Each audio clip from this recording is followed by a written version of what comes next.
What is up, Rumble? What is up, YouTube? Welcome back to the Crypto Breakdown. I'm your host, Ryan Matta. We are going to dive right into all things Bitcoin today. I have a special guest joining us today. The gentleman's name is Mr. Rob Wallace. He is the co-founder of BitcoinNews.com. Mr. Rob Wallace, how are you doing, my friend? I'm doing well. Thank you for having me, Ryan.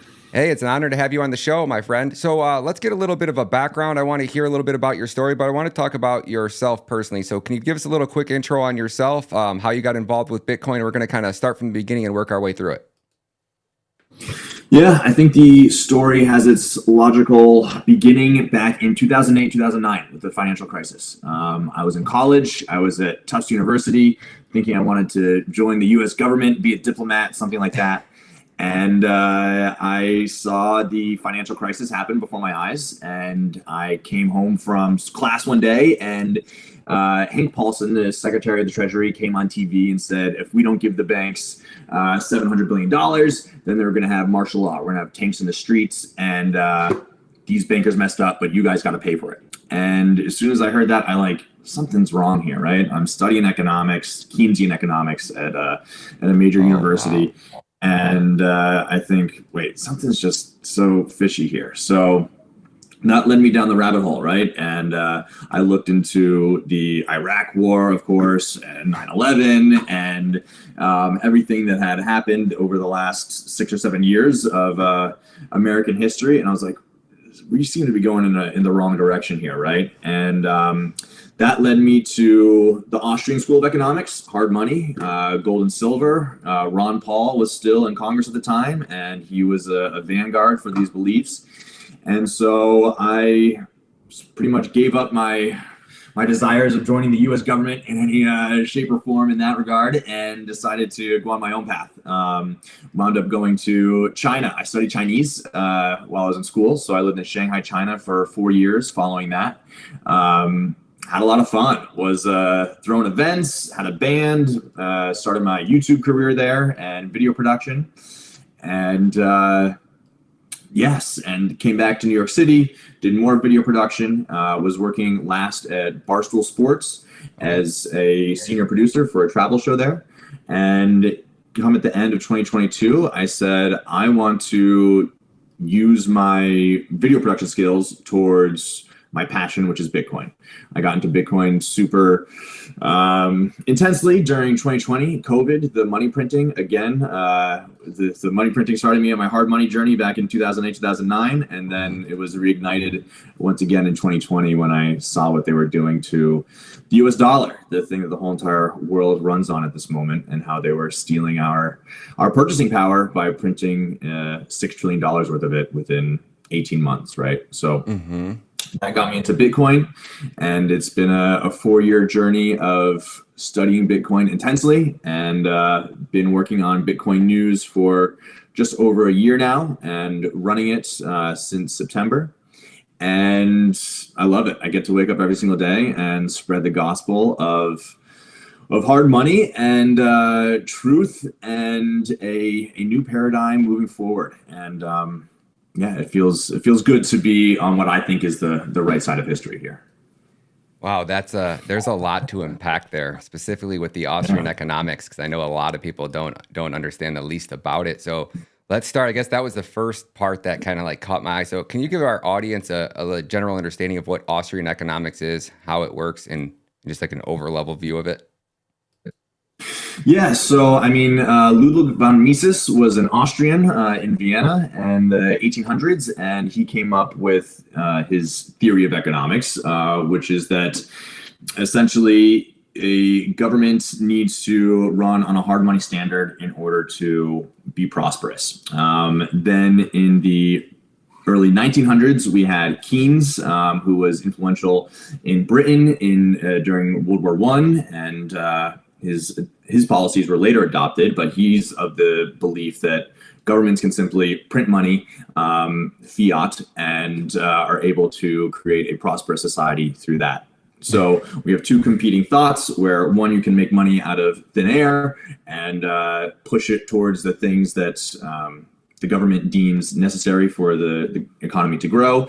And the other, Austrian school, is based on a hard money standard, proof of work, putting in effort to create money and having it be outside of the government's hands in terms of money creation.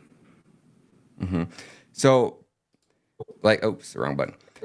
With what our government has done over the last 6 years and how much money they're printing. So a lot of my audience especially over on LFA TV, they're not really comprehending how detrimental it is to your family and your future when your government's depreciating the value of your currency at 7% per year.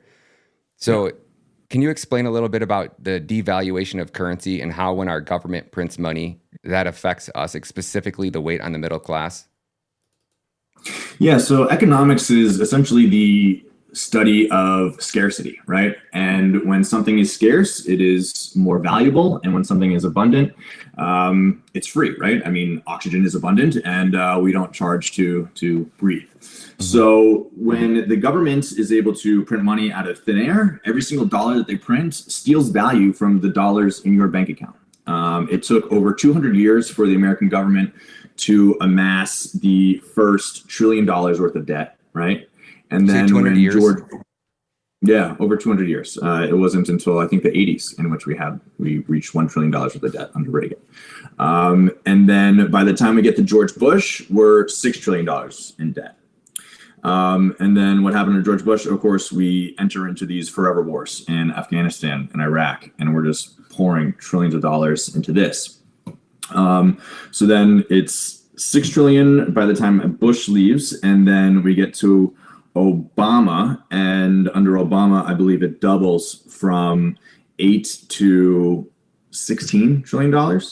And then it just keeps getting faster and faster and faster, right? The amount of time between $1 trillion being added to the national debt gets shorter and shorter and shorter as we enter into this sort of debt doom loop, right? And so it doubled under Obama, and then I think it went from the low 20s to high 20s under Trump, and then it's went from high 20s to we're at $34 trillion worth of debt today under Biden. So it really doesn't matter which party is in power. Both like to spend, as the U.S. has the world reserve currency.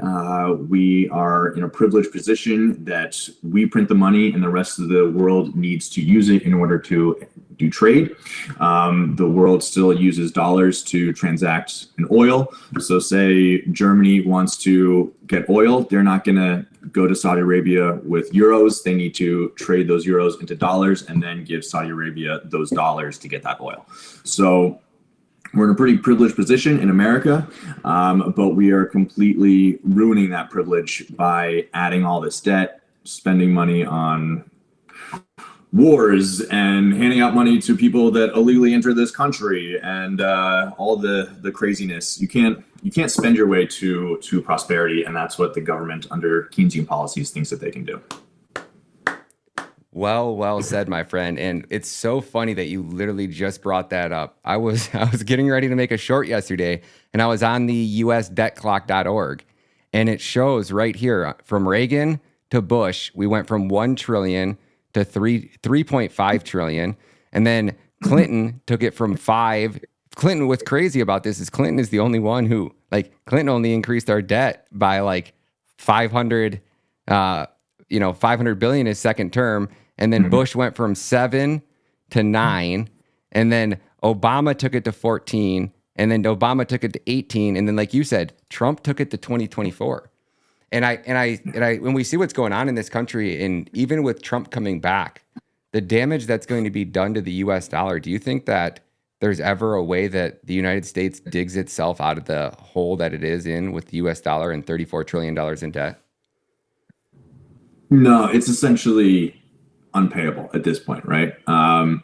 Just the interest on the debt has passed this year $1 trillion, right? So we take in $4 to $5 trillion worth of tax revenue a year, and we've got to spend a quarter of that just on interest. It doesn't go towards anything. It just goes down towards paying the interest on the debt, right? So it just disappears as soon as we pay that. So yeah, I mean, it's wild. And then we've got Social Security, we've got Medicare, we've got Medicaid.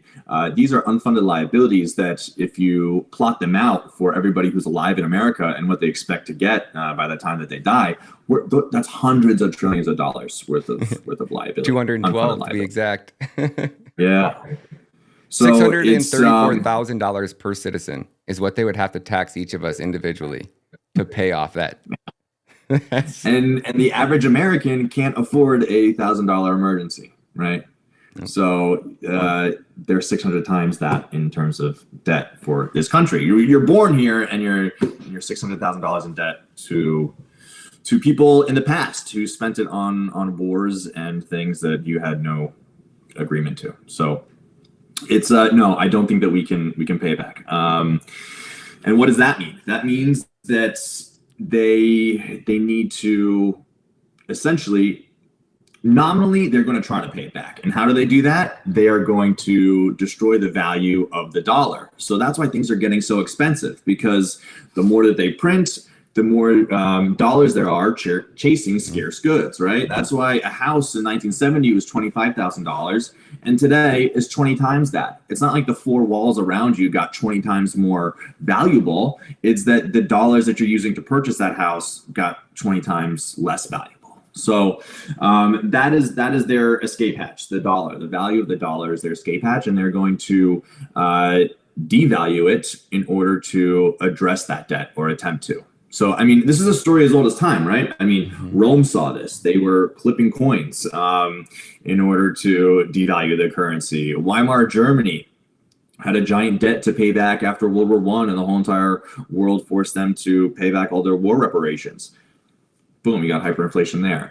So there's no paper currency that's lasted more than a couple hundred years, right? And I'm sorry, but as an American, it's tough, but I mean, the dollar will undoubtedly face the same fate one day.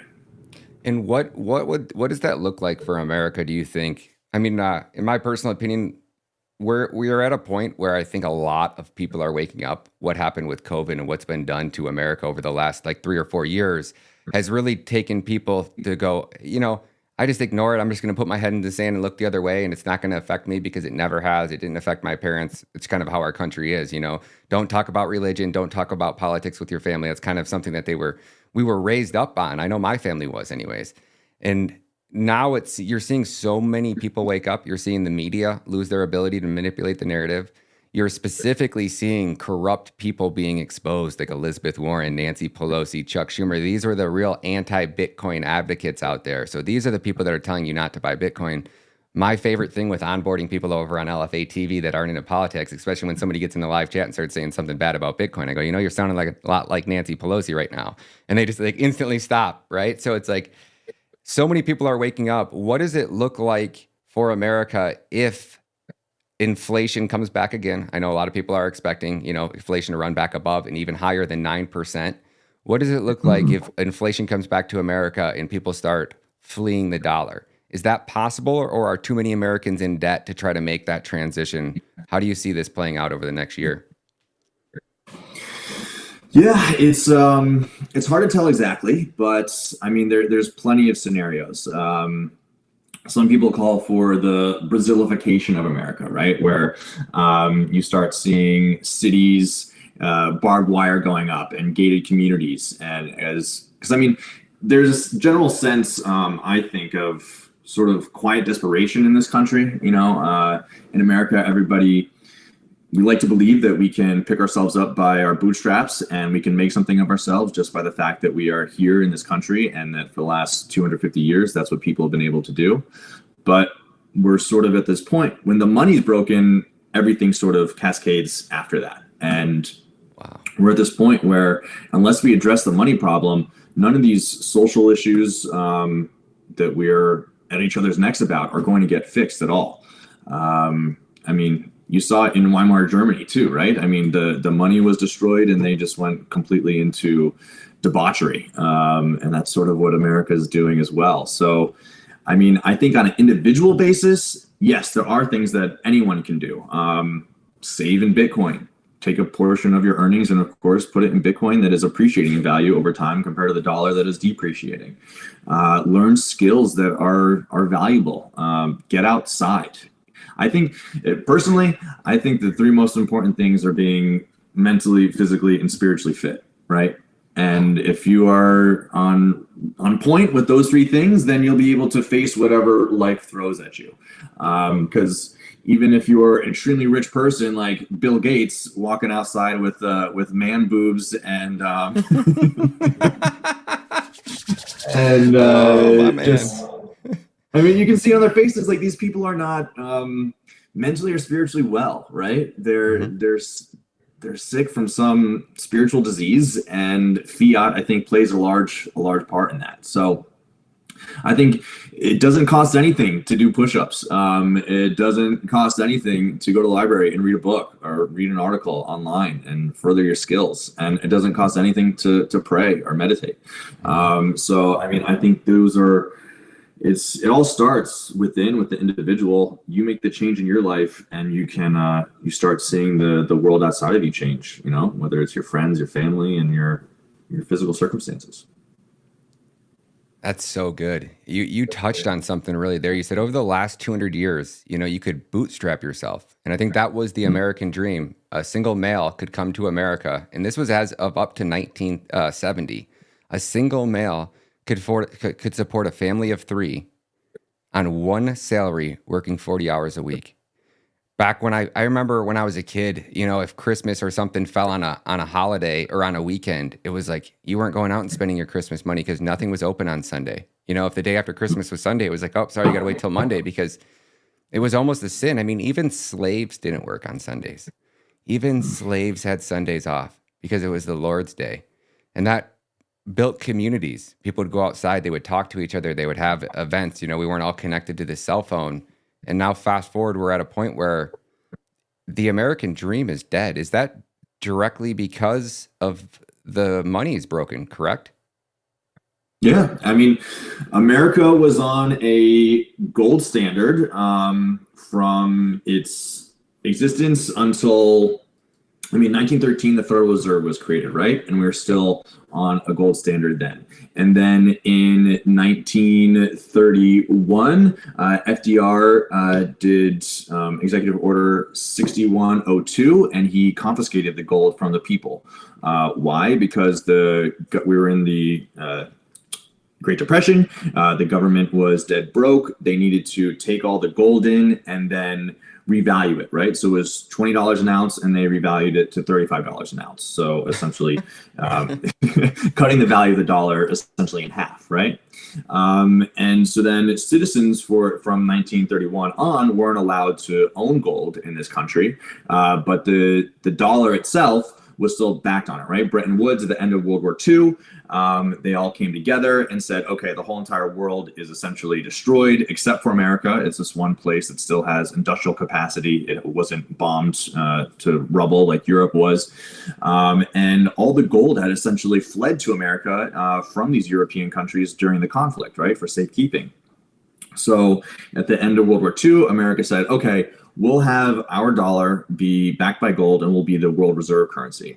And then what do we see? We saw the most one of the most prosperous eras in economic history, the 1950s America, where a lot of people harken back to today and say that's the golden age in America, where, of course, yeah, one man could provide for a full family, put a roof over their heads, and have time on the weekends to spend with his kids, and have the wife stay at home and things. I mean, of course, not everything was great then, but economically, people were pretty happy in America on this gold standard. And then what do we see?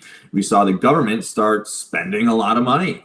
They thought, okay, hey, we got this reserve currency. We can do whatever we want with it. Then we started going into wars, right? We went into Korea in the 50s, and then we went into Vietnam in the 60s.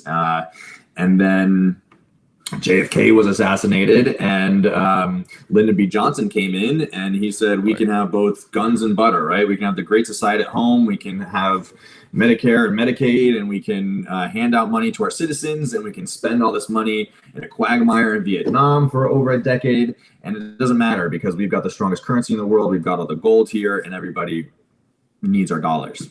But then we saw in the late 60s, the French president said, hey, wait, do you have all that gold that you say you do? We'd like our gold back. So they actually sent warships to come and get their gold. And we begrudgingly gave them their gold back. But then when we realized, oh my God, is everybody going to come for their gold here now? So then in 1971, Reagan closed the gold window. And he severed the tie between the dollar and gold. And since then, the U.S., I mean, of course, he said that was a temporary measure. There's nothing more permanent than a temporary governmental measure, right? And since then, it's been fiat. It's been by decree. And so we went from the world's largest creditor of all time in the early 1960s to today, the largest debtor in the history of the world, right? I mean, $34 trillion. There's nobody who's ever been able to amass that much debt. And it's been a short amount of time, right? I mean, 1971 was a little over 50 years ago. So we completely destroyed all that goodwill that we had and that prosperity in short order, you know. And the baby boomers were able to ride this out, right? They were born in a time of sound fiscal policy, essentially, and then once they went to college and entered the workforce, they severed the gold window. But then what did we see since the 80s, after the recession in the 80s? Well, I mean, assets have just gone crazy, right? So if you had bought a house in the 80s, if you had gotten into stocks in the 80s and you had just ridden that until now, you've done pretty well. And that's why these boomers are sitting on tens of trillions of dollars. I think $40 trillion plus worth of wealth is in the boomer hands right now. And people in Gen X and the millennials, they're suffering. They weren't able to ride this great monetary wave the same way the boomers were. And I mean, I don't fault the boomers for doing it. I mean, there was sort of just circumstance, right? But yep. I think when you hear a lot of older people say, I mean, when I was your age, I was able to buy a house and have all my stuff in order. But it's just not the same thing. Why? Because the money's broken, and the money's been broken for a while now. And I think the only real answer for people in the millennial and Gen X age brackets is Bitcoin. Rob, I don't think you could be more accurate. I lived it. I know it. I grew up in a time where it was go to school, get a good job, put money into your 401k, save. And I grew up and I was partying, and I went down to Florida when I was 18 to go to college, or 19. And actually went down there for a career job. And then my friend's dad got robbed, ended up being down in Florida. Like, oh, screw it. I'm going to go to school down here. I'm going to be a bartender, work my way through college. Ended up just living spring break, right? And came back to Michigan. And, a lot of my friends had graduated college. They were getting good jobs. They were driving brand new trucks. They were buying houses. And I was looking at myself going, man, you're bartending. You need to get it together, right? So go to school, get a good job, put money into your 401k. So then when my son's mom was pregnant and I felt him kick that first time in her stomach, that's when it you kind of grow up really quick. And I was like, okay. Took a job at a factory that I knew that if I stuck it out and I worked my butt off, they would pay for my school. I could work my way up the top, and that's what I did. And I went from, basically, when I first started, there was a contract at $10 an hour. Then I went to 14, then I went to 18, then I went up to 22. And this was over like a 3 or 4 year period. And I kept making more money and more money and more money. But my living standards never changed once. And I came from that generation, and I've talked about this in a few of my live streams. A guy named, I think his name's like Luke Brennan, and he uses this analogy, and he says, back in the 900 AD, when in the times when Israel was enslaved, or the Jews were enslaved back there, and there was like a 400-year stretch of slavery. He goes, if you were born at year 200 and your parents were slaves, your grandparents were slaves, and your great-great-grandparents were slaves, you didn't know what freedom felt like. You just knew being a slave, that's what you did. You didn't know anything else. It was just normal to you. And I look back at what we're in this, 200, 100 years deep into this fiat Ponzi scheme, right? Mm-hmm. Which is basically fiat slavery, where we didn't know different. So when I was going to school and getting that good job, and thank God I went to a company that would pay for my school, or I'd be in $40,000 worth of student loan debt to get the degree I got. Mm-hmm. You're literally born into fiat slavery, and you don't know anything else. You think it's normal. Your parents thought it's normal. We've allowed our government, like you've said right here on the screen. I mean, every single president, everyone, including Trump, we all absolutely love Trump. Now, I think Trump had plans to pay that debt off. I don't think Trump was literally just spending into oblivion. The USMCA, that one pipeline, would have probably paid off a good chunk of that debt by now, because we would have been exporting more oil than Saudi Arabia, Russia, and every other country combined.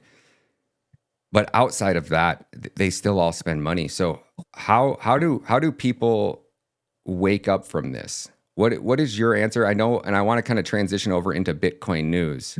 Can you give a little bit of advice for new people that maybe are just first learning about Bitcoin? Where should they start? Where should they get started? How do they get out of that fiat slavery mindset? Yeah, I mean, money is essential, right? For any complicated or complex society, you need money to exist. It allows us to specialize, and it has brought us great wealth. If one person can farm, and another person can make clothes, and another person can build a computer, then we each are able to focus and get better at our own skills and be more productive.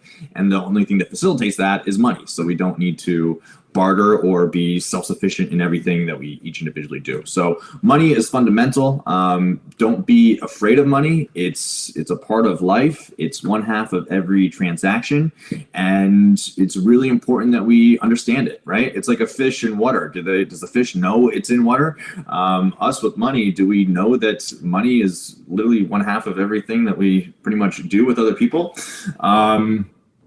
And so you don't be afraid of it, right? Study it, look into it, and fundamentally, instinctually, it's very clear that money doesn't grow on trees, right? It shouldn't be just made out of thin air. But the way the fiat Ponzi, the way that the world is set up right now, is that they can just issue debt and make new money, and we are constantly trying to feed back or pay back the interest on that debt endlessly. So it's a hamster wheel that no one can really get off, unless the world transitions onto a money that is deflationary, right? One that, see, all this technology. I mean, Jeff Booth is a great book to read, The Price of Tomorrow. And it talks about the power of technology and its deflationary impacts, right? I mean, back 20 years ago, you had a flashlight, you had a calculator, you had a camera, and now it's all combined into your cell phone, right? And back then, that all those different things used to cost so much more than just one cell phone does now.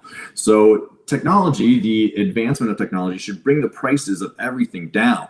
But that's not what we're seeing. We're seeing the prices of everything continue to explode. But Bitcoin as a deflationary currency, there's only going to be 21 million Bitcoin.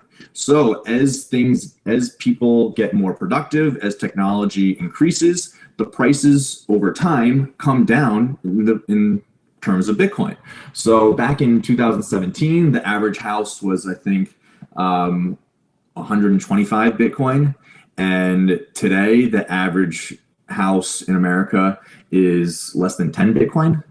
So, I mean, if you save in Bitcoin, if you save in a currency that is deflationary, and deflationary is such a scary word in Keynesian economics. They say if things deflate, then the economy is going to collapse. No, technology and productivity should drive deflation, and that's a good thing. It means the things that you buy around you are getting cheaper over time, and that's what we want, right? We don't want to be on this endless hamster wheel of spending more and more money for the things that we could get yesterday for less. And bringing it back to the government, you look at everything the government gets their hands in, whether it's college tuition or healthcare, these prices are just skyrocketing, right? And what are the things that are getting cheaper over time? TVs. That's about it, right? But that's technology, right? And technology should, just think about the big screen TVs, that how much they cost when we were kids compared to what a flat screen 60-inch TV costs now, right? It's pretty crazy if we allow these technological forces to take hold, and we had a deflationary currency such as Bitcoin that allowed us to capture these productivity gains. And that's the beautiful thing about Bitcoin, is that it captures the productivity advancements of everyone, right? If technology increases, prices go down, and it's the future. The Price of Tomorrow by Jeff Booth. Highly recommend this book. Now I want to transition. Those are very rare words. I really like that book too. And the Fiat Standard as well. The Fiat and the Bitcoin Standard by Saifedean. Is that how I say his name? Yeah, Saifedean Ammous. Saifedean, yep. So let's talk a little bit about your website. We got Bitcoin News over here. You said you got involved with Bitcoin News. How long ago was that? So I joined a little bit over a year ago, just as a video editor, looking to take my skills from video production into the world of Bitcoin. Yep. And then took it over with a fellow co-founder completely in September of last year. So running it for about, what's it been, 6-7 months now, the two of us running it. And so we've got a team of about 12-13 people around the world. We've got an editor in Iran, a designer in Thailand, my guy Daniel, who's in Italy, who helps me out on Twitter. I think he's watching this right now. So we've got this global team, and that's the amazing thing about Bitcoin, right? It connects people from around the world with a common set of beliefs and work ethic too, right?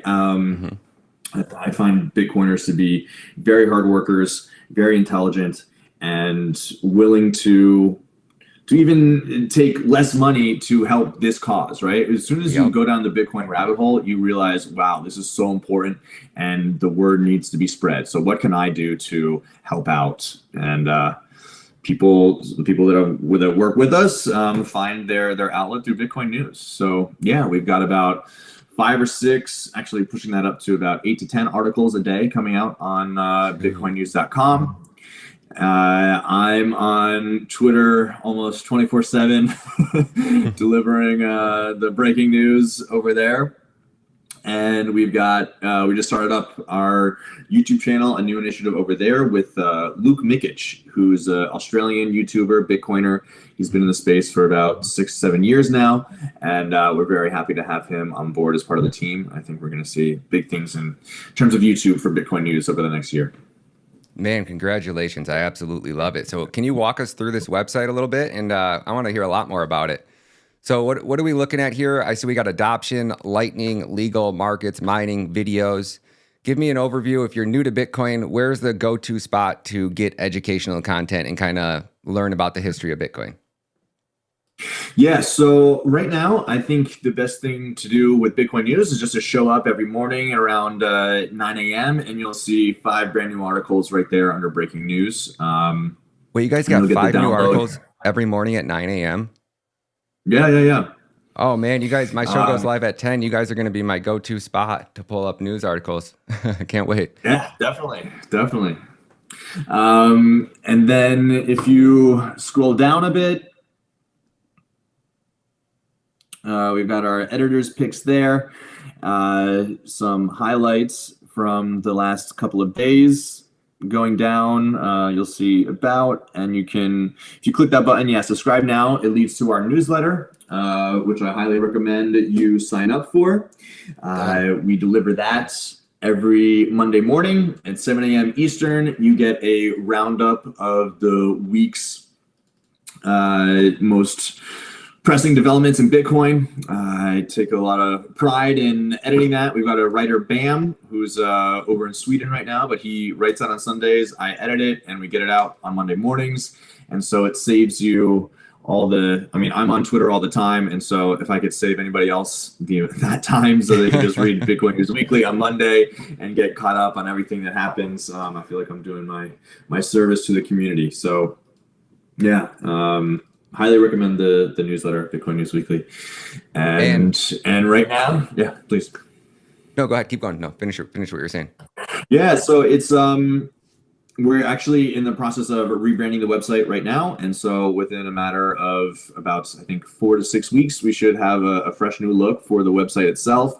It is the bull run, and so there's going to be a whole lot of newbies coming into the space, and I think they're going to be looking for Googling Bitcoin News, and we hope to be that first thing that comes up when they do so.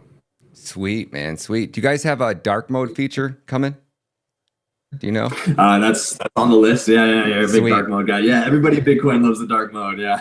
Yeah, it's when we're streaming, right? So like if you can't see my face right now, but when I pull up a white screen, it's like I turn another there's like another light source, right? Here, I'll show you an example. Yeah. So it's behind my screen there. You see the light reflection, or where is it at? Right there. Mm-hmm. And if I go to a dark scene, I'm a dark mode guy, but I still absolutely love the site, man, and I'm excited to see the revamp. So when you guys are getting your news, how are you guys going about? Do you guys have sources in the industry, sources on like Michael Saylor's team? How are you guys getting your news? Where do those sources come from?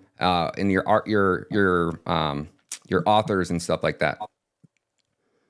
Yeah, so I mean, it's crazy how Twitter has become essentially the go-to place for news, right? Whether it's some anonymous pleb who sees something in an SEC filing, or it's the CEO of Grayscale himself putting out a message on there. Twitter is where a lot of the news breaks, and I'm on there. I make sure to capture that, send that over to the editorial team, and we turn around an article within. We'd like to make it a couple of hours. Right now, it might be the next morning, but we make sure that all the biggest news is captured on a 24-hour cycle. But we do have relationships with some of the names in the space. Samson Mao, he's the head of Jan3. Jan3 is a company that works on nation-state adoption. So just a couple of months ago, he was in Colombia meeting with the president there, as well as Suriname, another South American country. And after he met with those two presidents, he met with one of our reporters, Juan Galt, and we sat down and did an interview there. And so we've definitely made a lot of connections in the industry over the last year or two, and we have information coming to us, going out looking for stuff, and it's never a dull moment, right? You're always the news business. It can be a grind, but when it's about something that you're so passionate about, it usually just winds up being a lot of fun.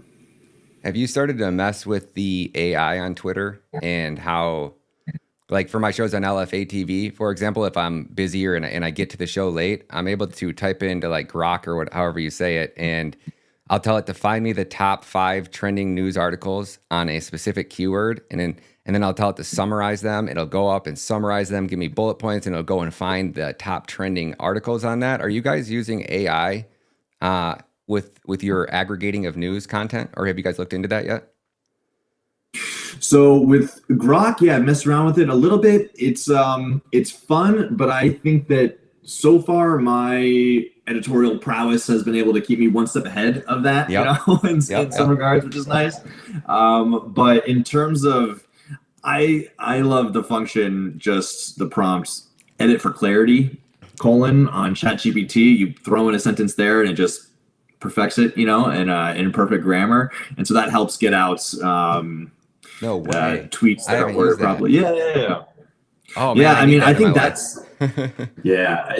think that's the most powerful use of these AI services right now, for me at least, is that you can just pretty much put out a stream of consciousness, and as long as you know you've got the right ideas and facts in there, it can just word it more beautifully than I can on average. So it's a helpful tool. Yeah. And so it's bitcoinnews.com. You guys see a lot of the Lightning Network. Can you explain to our audience, because I know a lot of people are, in America, a lot of people are going broke. They don't have thousands of dollars. So they're buying their first 250 or their first 500 or $1,000 of Bitcoin on Coinbase or Binance, and then, or Bybit, any of these sites. And then you go to withdraw it and they're paying this $50. I can't tell you the amount of DMs. I'm like, dude, how am I supposed to use this? And I'm trying to explain the Lightning Network to them. Can you explain a little bit about what the Lightning Network is? And then can you explain to me, because I don't know this answer, why exchanges like Coinbase are not on the Lightning Network and don't have an opportunity for people to move their Bitcoin on the Lightning Network?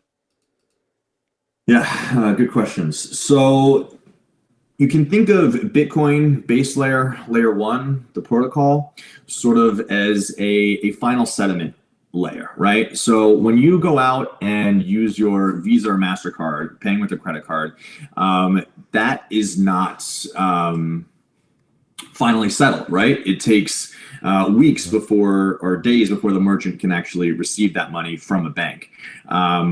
So what Bitcoin on the base layer is, every 10 minutes, the transactions are settled finally. And that means that it's more online with, say, a Fedwire or a central bank sending its hundreds of billions of dollars at once, and it's settled finally, and it's there. So that's happens every 10 minutes, and that's too slow for regular payments, right? You don't want to go and pay for a coffee and have to wait 10 minutes for it to be confirmed on the merchant's end that the money actually got there. So in order to solve that, they created Lightning, the Lightning protocol, which is a network layer 2 on top of Bitcoin.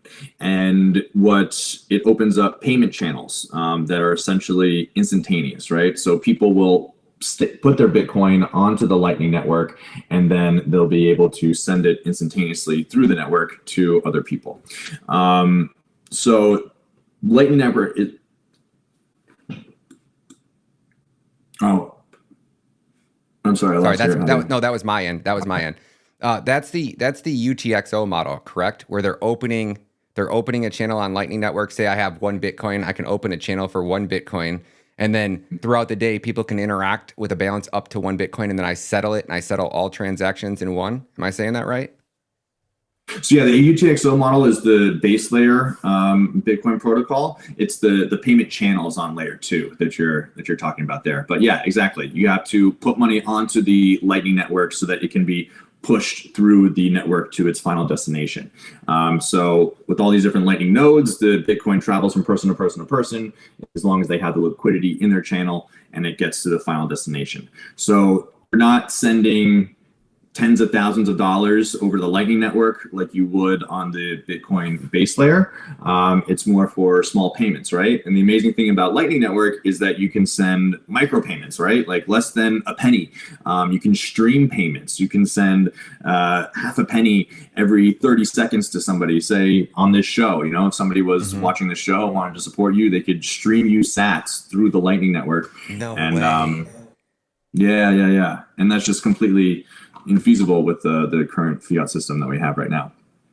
So yes, and then why does Coinbase not have Lightning? They've been dragging their feet on this for years. People have been demanding it since at least the last bull run, 2020, 2021.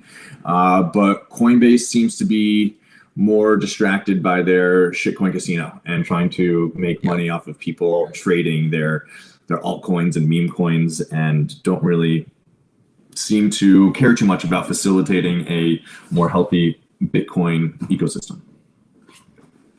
Does that blow your mind a little bit?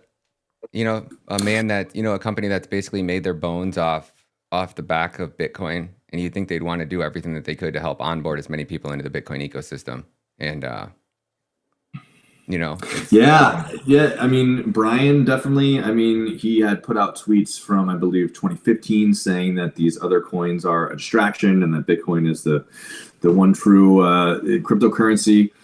But I mean, the fiat incentives are strong, and people get distracted by dollars. And he's definitely made a lot of money through Coinbase, and probably made more fiat via these trading of Bitcoin and altcoins. So, yeah, don't feel afraid to call them what they are over here, man. I got in it in 2015. I was in class one day, and a gentleman brought in a Bitcoin miner, and I stayed after class, and I was actually, open book test, and me sleeping through the intro of the class. I was, there a little bit longer, enough time for him to go home, get his Bitcoin miner, and come back. So by the end of the class, I was the only one left with him, and he was showing the professor by the time I finished, and I just was instantly like, wait, you plug this thing into your wall and you pay the electricity, but then it pretty much makes you double. So if you $200 in electricity, you're kind of mining back in 2015 was about $200 worth of Bitcoin, right? And I was like, the wheels start spinning. I'm like, that's like an employee. And I'm like, well, if I can work an extra, some overtime next week, I can build 2 of those. And then all of a sudden now I got 2 employees working at my house while I'm at work, generating, money. And then you start learning about the skin in the game thing. But during that interaction, he goes, but you want to mine Ethereum. And he goes, this is the future of cryptocurrency. And I was like, oh, what's Ethereum, And I pulled out my phone, or he goes, well, I'll tell you about it, but everybody always wastes my time. Nobody actually, gets into it. And I go, well, can I order it online? He goes, yeah. And I go, well, you put it in a shopping cart, I'll order it right now. He goes, you order it right now, I'll let you come over to my house and I'll build it for you and help you and teach you how to build one. And then that's when my journey into crypto started. I was mining Ethereum when it was $2.67. Fast forward into that bull run, right? The 2017. I was still under the impression like Bitcoin's an old technology, right? It's going to get surpassed by something that's more superior. Not understanding that what makes Bitcoin is the fact that it doesn't need to change. It is rock solid, and that's kind of what the integrity around Bitcoin is the fact that it doesn't change, and it's incorruptible. Now then I went into 2020, not owning enough Bitcoin. And then rode my portfolio up $564,000, and then watched it go all the way down. And then this summer, I made it a mission. I mean, I was on like a bat out of hell. Anything I could do to work and generate more money to buy more Bitcoin, that's what I was doing. Now, don't get me wrong, I held a few other altcoins. I think I only hold 3 total. But explain to our audience, for people that don't understand Bitcoin, and almost everybody, every day I'm getting DMs, people going, well, I missed the boat. I can't buy a whole Bitcoin. It's not about the whole Bitcoin. Can you explain why it's so important for people to own Bitcoin and kind of make Bitcoin their main focus? I know people are going to be degenerates. We all were at one point, right? They're going to go out and chase these meme coins. But what percentage do you think is like a lot of Bitcoin maxis say 100% only Bitcoin, only Bitcoin. But, people are going to be degenerate. So if you want to cater to that little group, what percentage of Bitcoin do you think is realistically the right amount of Bitcoin that you should have in your wallet? Or at the very least, the minimum percentage that Bitcoin should make up of your portfolio? Yeah, so I think just going back to why Bitcoin, what makes it different, right? So Bitcoin is it's a network, right? In the same way that the internet is a network. And you're never going to hear anybody say, oh, but they're going to make a new internet that's better, and we're not going to use this internet now. No, the internet is built in layers, and the base layer is TCCP, and so you're not going to trade that network for another one, because you'd be the only one who's on your own, and there's no point in there's no network of one, right? So the Bitcoin was the discovery of digital scarcity, and no other crypto has been able to to mimic that, right? Its monetary policy was set from the day that the first node started running back in 2009, and the monetary policy hasn't changed. There will only ever be 21 million Bitcoin, and in the beginning, when it was infantile in the first couple of years, somebody could have come in with a whole bunch of computing power and tried to 51% attack the network, right? To try to overpower the network. But now the network has grown to the point in which it is the strongest computer network in the world. There is nothing that compares to it. We are at 550 exahash per second. So I think that is essentially 550 quintillion equations being done per second protecting the network, right? So this is on a scale that's never been seen before on the planet Earth, and it's the invention of digital scarcity. And yeah, you're not gonna find that anywhere else. So in terms of all these other coins, yes, people like to think, oh, it's $70,000 now, I'm too late to it, I got to try to make my money on these meme coins, right? But at the end of the day, there's only one that is provable digital scarcity, and the rest can be easily shut down by the government. And a lot of these are just straight up rug pulls, right? I mean, there's devs who are able to, on the other end of it, just be able to yank out the liquidity when they see fit and leave you holding the bag. Thus the term bag holder, of course. So with Bitcoin, it's all open source code. If you can go and verify that there will only be 21 million Bitcoin, you can verify how many Bitcoin have been mined up into this very minute. And it's distributed across the world on tens of thousands of different computers, these nodes. And every 10 minutes, these nodes need to reconcile with each other the correct order of transactions since the very beginning. And if anybody tries to come in and say, oh, I've done this transaction, unless it's been verified by all the other nodes in the network, it'll just be kicked out, and we'll continue on with the chain that has reached consensus with all the nodes. So getting back to the question of what percentage of your portfolio should be in Bitcoin compared to shitcoins, I mean, I myself, when I first got into Bitcoin, I dabbled with some shitcoins as well, with Ethereum and Kyber network, and whatnot. And I think the most important thing is to realize that Bitcoin should be the majority of your holdings, for sure, if you first get started, and you can try to experiment and have fun with the other ones.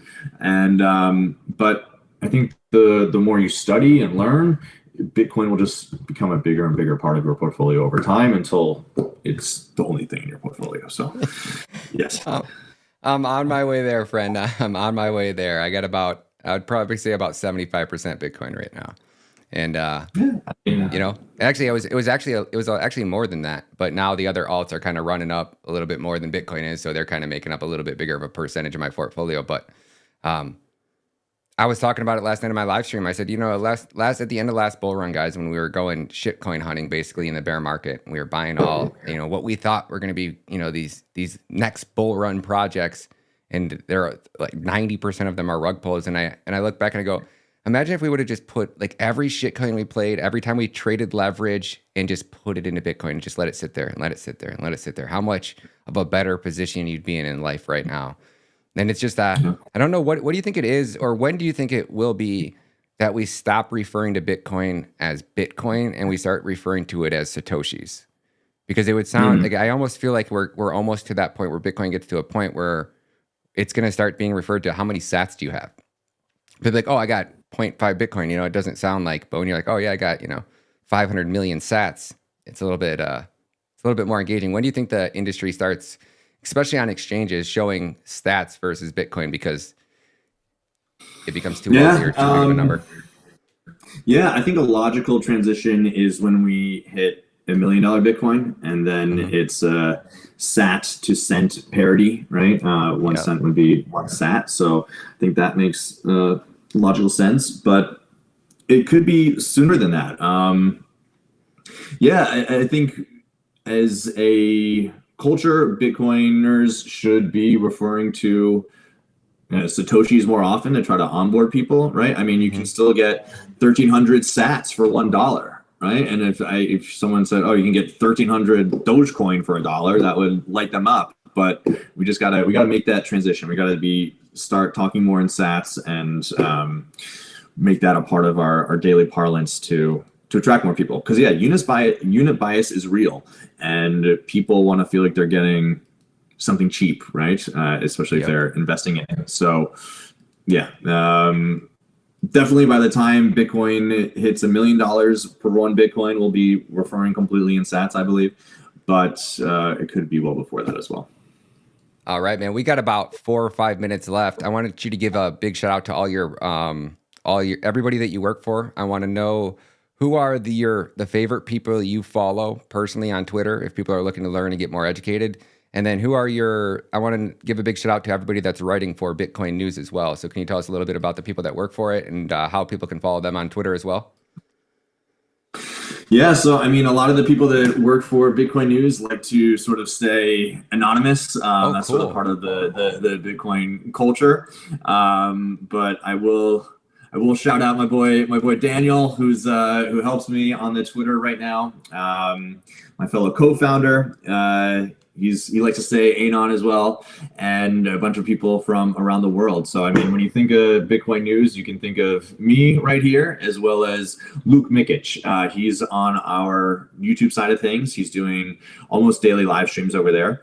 You can check us out. If you go to the website and click on the video tab up top, you'll be able to go straight to our YouTube and can follow what we're doing over there. But Luke's got a big presence. Yeah, videos. Yeah, check out the YouTube. Yes, that's us. Yeah, and right there is our interview that we had with Michael Saylor last year at BTC Prague. He was very nice enough to sit down with us. And if you go to videos, you can see that we're putting out these 10 to 15 minutes edited videos once a week. And then if you go to live, you can see the 10-minute videos or so live streams that we do about 2 or 3 times a week. So we're building this out, and yeah, Luke Mikic is a great follow on Twitter. Oh, that's so funny. I was literally just playing his stuff in my show last night, man. I'm a huge fan of Luke. Oh yeah. I didn't even know that was him. Oh, that's so cool, man. Yeah, I was watching his video yesterday. I was actually watching his video this morning. He does great work, man. That's your partner? Yeah, great too. Yeah, he just joined on Bitcoin News in the last month. And congratulations. Yeah, super good dude. Thank you. Yeah, met him for the first time in person in Madeira just 2 weeks ago. Yeah. So there was the Bitcoin Atlantis conference in Madeira, Portugal, which is an island off of Morocco, and they sort of have a growing Bitcoin community there, and they threw this really star-studded event. Michael Saylor, Jeff Booth, Preston Pish, Jack Dorsey, Jack Mallers, a lot of the Bitcoin heavy hitters were there in attendance and giving talks, and was able to meet Luke in person for the first time there. So definitely give Luke a follow. In terms of Twitter, who should you go after? I really like Thomas Faher. He's thomas.heyapollo.com. He runs a site called Hey Apollo, and they do reviews for different Bitcoin companies and services, and you can earn sats by leaving reviews there. So definitely check them out. They've got a great ETF tracker that keeps you up to date on everything that's going on with the ETFs. And I also like the account Pledator. Pledator is a great Twitter follow. He's not afraid to call out anybody. He has no idols in the scene, and he'll speak truth to power and call out people when they're going astray from the true Bitcoin path. So definitely check out Pledator. And of course, Bitcoin Newscom. Follow us on Twitter. We're out there. We're putting out 20 to 30 tweets a day, keeping you up to date on the hour, on the half hour with the latest news in Bitcoin. We've got videos, we've got articles, and spaces too. We actually, another follow you should do on Twitter is Juan Galt, at Juan S. Galt. He is our Spaces host, and we just ramped that up from once a week to twice a week. We're We've got a show tomorrow, and then our usual show on Fridays at 11 a.m. Eastern. 11 a.m. on Fridays. And what is the second one? It's going to be on a Wednesday this week, but then moving forward, it's going to be on Tuesdays at 4 p.m. Eastern. So Tuesday at 4 and Friday at 11. Oh, perfect. I'll definitely be joining in. And that's Eastern time? Yep. Perfect, man. So let's, we're kind of already going over a few minutes. You got a few extra minutes. I just want to hear where you think Bitcoin's going. What's your predictions for Bitcoin this year going into 2025? And then where do you think we're headed at the top of the bull run? Or is the bull run ever going to end, or is this global adoption and it's from here? Yeah, so I remember last cycle there was a lot of talk of the super cycle, right? Bitcoin's it's gonna go to 100,000 and never come back down and just keep going up forever. And well, that was definitely wrong. So Bitcoin has a history of big drawdowns, right?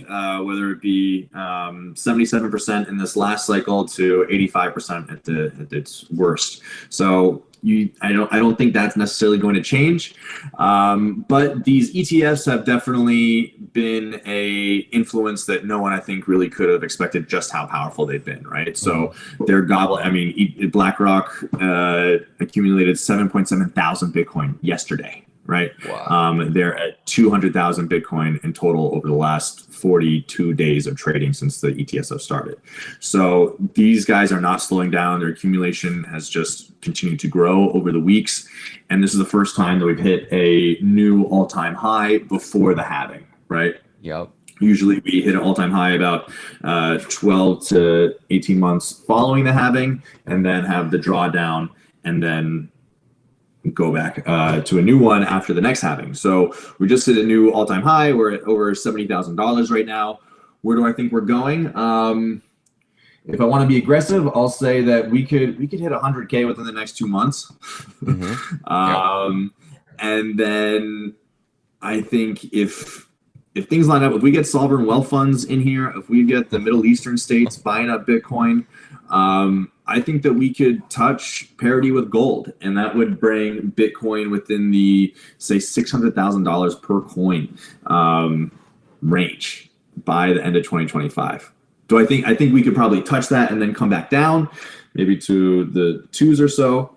But that's my optimistic prediction. On a more calm side, I would say we can easily see $250,000 Bitcoin by the end of 2025. So I think somewhere in that quarter to $500,000 range will be the peak, and then we'll come down to probably 150 to 100 when all is said and done in the drawdown. But yeah, it's an exciting time. You're definitely not late. Do not think that you've missed the boat. Bitcoin is here to stay. It's just 15 years young, and it's going to be here for, I believe, centuries. So you can set yourself up and your family for multiple generations if you're willing to sacrifice some of your time and effort and your dollars, put it into Bitcoin right now, and then sit on it, right? Don't be tempted to buy the next shiny thing just because it went up, just because it doubled, right? How many people did that when it doubled from 50 cents to $1 and wish that they had held it until it was $70,000? So yep. Think in the long term, have a low time preference, and be patient, but study Bitcoin.